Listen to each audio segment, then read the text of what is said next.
So, I've heard comments saying that you've cracked the code of my YouTube channel, and I find that personally hilarious considering the fact that my series isn't done. If you were paying close enough attention, you'd realize that I talked about almost every single thing in detail, except for one serious point of topic in this series. As a matter of fact, if you were really paying attention, you would have noticed in the bottom right-hand corner there was a time code, and at one point in time, there was massive amount of missing time in that time code. No one questioned it. I simply asked in the beginning of this series to pay attention, and apparently some of you were slacking. I need you to focus, and let's get into this video.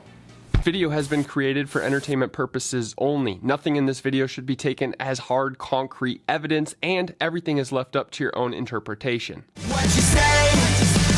We're talking Chris Bledsoe. Now, Chris Bledsoe is a prominent figure in the UFO community. If you don't know his story, please go do your own research, but a brief overview.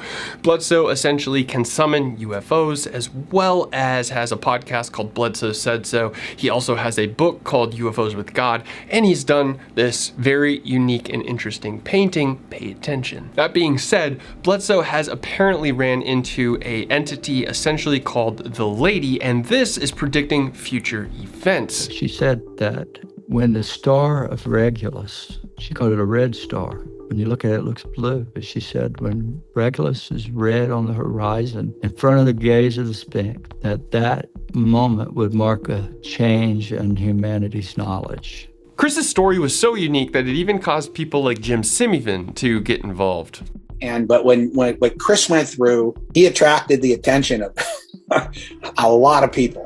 DIA, NASA, CIA, other agencies. Everybody wanted to get close to him. Everybody wanted to know as much as information as they possibly can, because his experience, it took in not only the classic abduction scenario, but he also met the entities themselves, and he also met the Lady. So, how does this relate back to Tom? Tom DeLonge heard that Chris Bledsoe had this encounter with the Lady, and he had to go meet Chris himself. Apparently, during this meeting, Chris Bledsoe ended up giving Tom DeLonge a piece of metamaterial, which then was talked about later on about that layering of bismuth, this object. And you know who discussed this specifically was Hal Puthoff. Hal Puthoff came pretty close to saying that this weird wedge of metamaterial came from a crashed saucer, but he can't know for sure. Puthoff and his colleague Dr. Eric Davis are on the cutting edge of attempts to identify an assortment of bits and pieces that are seemingly beyond anything we can create. And the interesting thing is about Jim Simivan and Hal Puthoff, they both work for TTSA. If you didn't know it, now you do. So, let's get back to Chris Bledsoe's story and learn a little bit about how he encountered this entity, because this gets interesting. And it said, arise. That's all I heard, that quick word, arise. And it was so deep, it was like thunder in my room. I jumped up from laying in the bed, dead asleep, to sitting up in my bed, and it's dark, I can't see. Next thing I know, I see movement in the room. Whatever they did to me, they caused me to get dressed and follow out the door.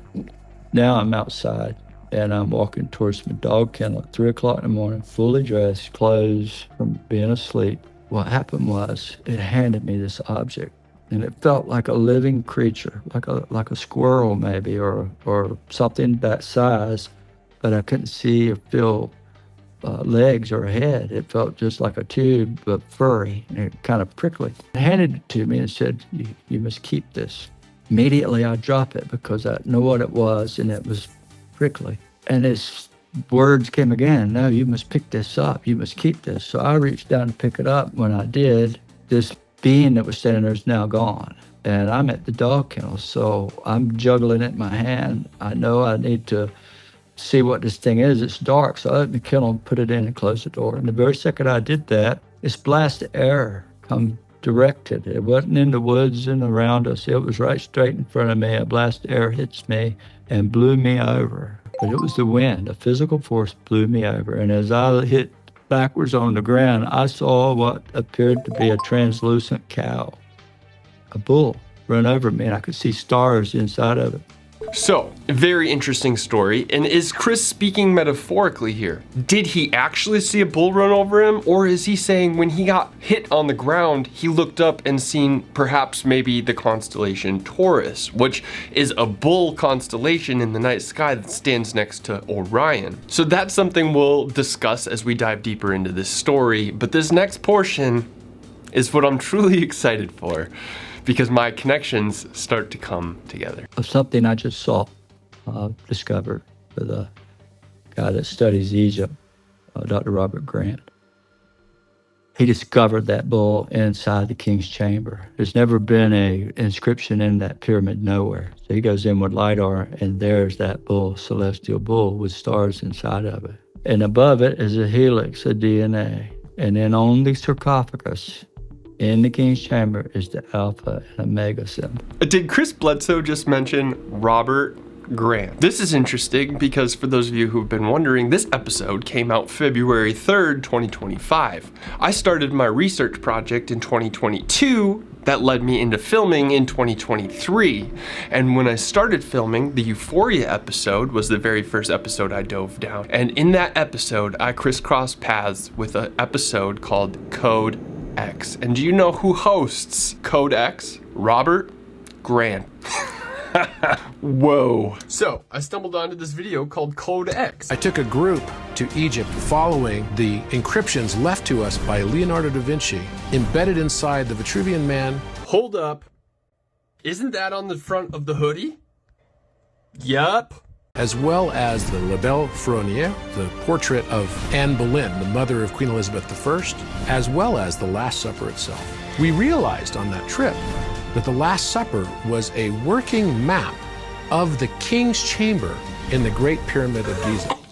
Did they just say Leonardo da Vinci? For the 99% of you that didn't deep dive on my channel, it's time to go watch Code X. Find it on YouTube, start to finish. The 1% of you that did, proud of you. Wait. Didn't Tom say something about Leonardo da Vinci? Tom DeLonge, I have a fan that has like my picture on the side of it, like this. Look, this is the deal. This is the Vitruvian man shape, which is like Leonardo da Vinci's thing, represents art and science coming together. And I believe da Vinci was onto some shit. Holy shit. Leonardo da Vinci, born in 1452 to 1519, and this man is what the kids would now call the GOAT. Leonardo da Vinci was a painter, a writer, an engineer, a mathematician, a scientist, a autonomous. He literally did it all. Well, this man was most famously known for paintings, but surprisingly did very few in his entire lifetime.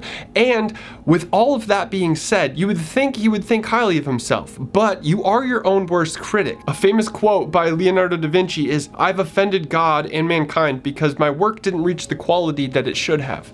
Girl, you're a little bit modest if I say so myself. Leonardo da Vinci was an extremely curious human with an overwhelming desire to understand the world in front of him. You see, at the time, he was creating artwork against people like Michelangelo, and they really didn't have a good understanding of how human anatomy worked.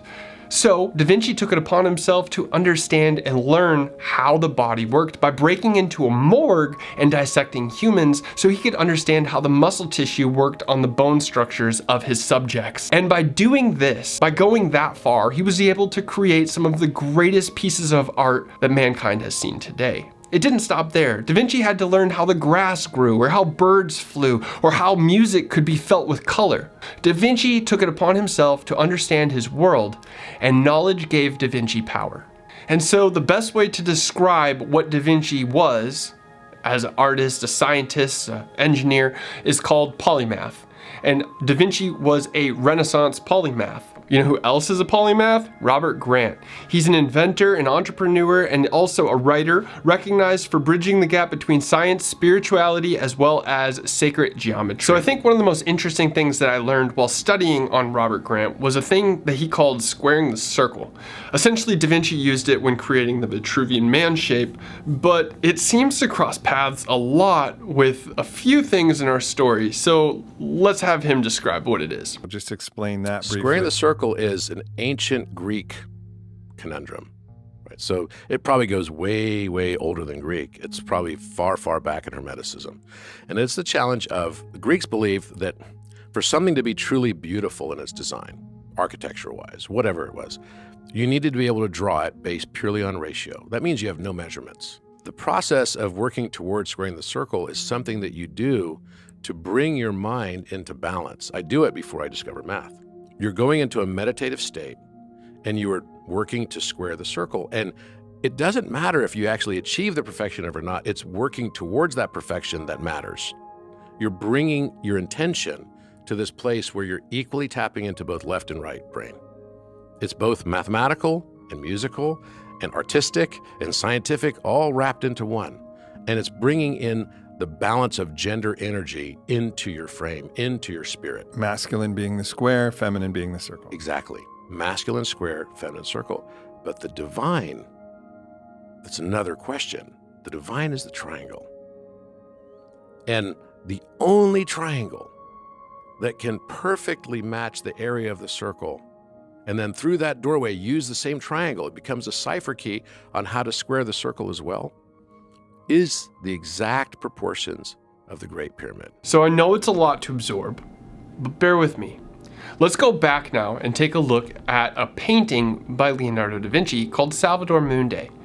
This is an extremely interesting piece. You see, Robert Grant spoke a little bit about it if you guys watched all of Codex, but one thing that I found extremely interesting that Robert didn't speak about is the painting itself happens to correlate to Chris Bledsoe's book, UFOs of God. Coincidence or connection? Don't worry, I'll let you decide. So let's pause right here. Let's go back to when Chris Bledsoe was talking with Robert Grant's discovery in the pyramids, and specifically saying that he found a bull in the king's chamber, as well as the Alpha Omega symbol on the side of the sarcophagus.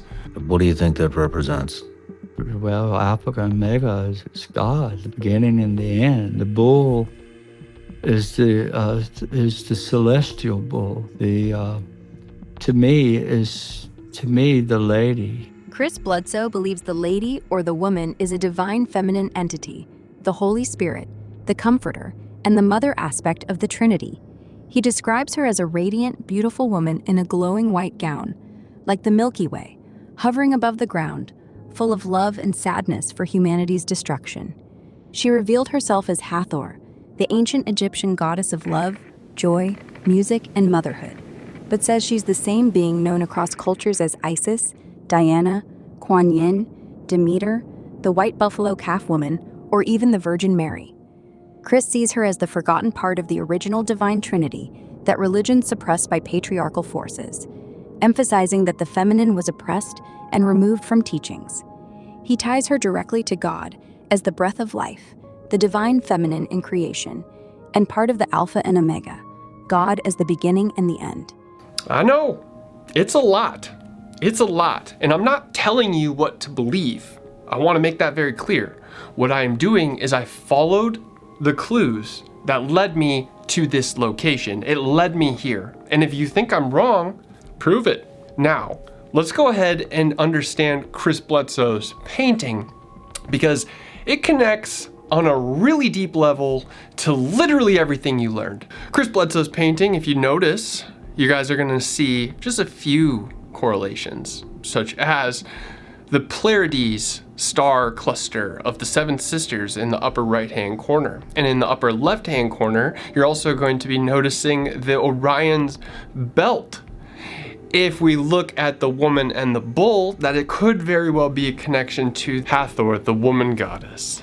And a closer look on the bull's nose, you're gonna notice just a few small figures which could represent the alien beings. But what I really want to focus in on here is the woman. And if we notice on the woman's chest, you're going to see a triangle. Could be in the shape of the pyramid. And when we go back to Salvator Mundi, Leonardo da Vinci's painting, you will also notice a triangle. However, this is an inverted triangle. And in spirituality and or alchemy, that upside down triangle represents water or femininity.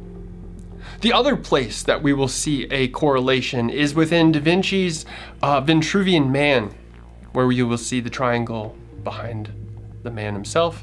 And on the hoodie, you will see the upside down triangle, representation of the feminine. Last but not least, you have the pyramid.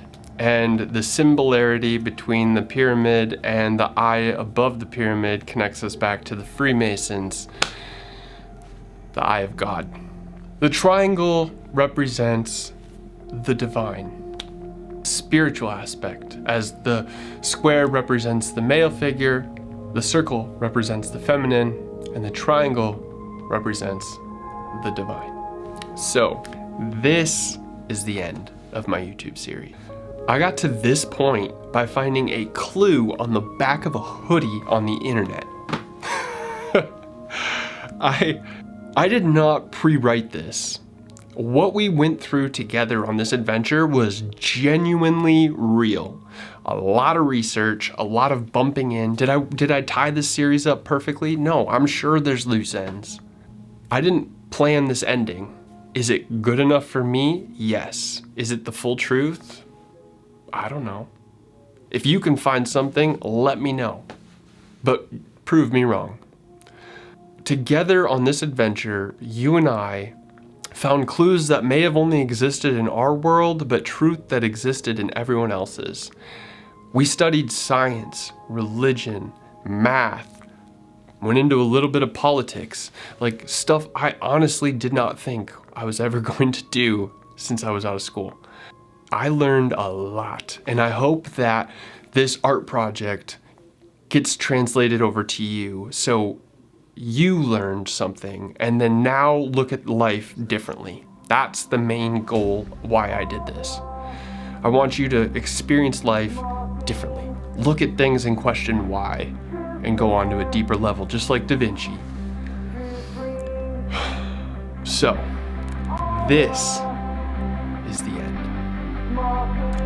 Or is it the beginning? That decision is up to you. All the small things, true care.